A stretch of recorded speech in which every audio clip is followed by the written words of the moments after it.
আমার হিংসা নামক এই রোগ, এটা থেকে মুক্তির জন্য আমাদের প্রাণপণ লড়াই চালাতে হবে নিজের বিরুদ্ধে। কারণ গুপ্ত ঘাতক হিংসা। এটা কি? গুপ্ত ঘাতক। ধূমপান, এটাকে বলা হয় গুপ্ত ঘাতক। মাদক গুপ্ত ঘাতক, তামাক গুপ্ত ঘাতক, ভেতরে ভেতরে মানুষকে শেষ করে দেয়। ক্যান্সার গুপ্ত ঘাতক।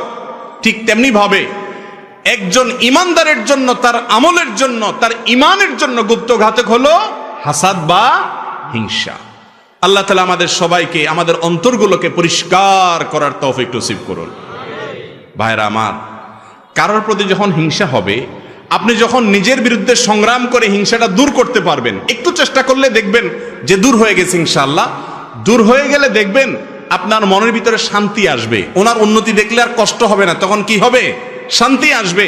মনে হবে যে আল্লাহ ওনাকে দিছেন, দেখ, আল্লাহ তো অভাব নেই, আমাকেও দেখ।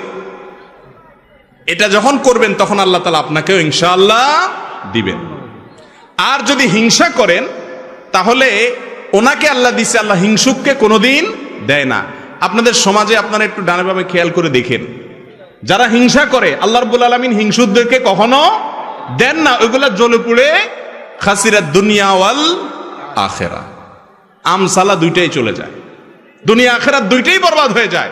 হিংসা করে কোনো লাভও হয় না, আর ভেতর ভেতরে জ্বলে জ্বলে আরো শেষ হয়। ঠিক না বে ঠিক? হিংসা করলে কি মনে শান্তি লাগে? কথা বলেন। কারোর প্রতি হিংসা হলে কি নিজের মনে শান্তি লাগে? মনে অস্থিরতা লাগে না? অতএব কারোর প্রতি হিংসা করবেন না আপনার নিজের স্বার্থে।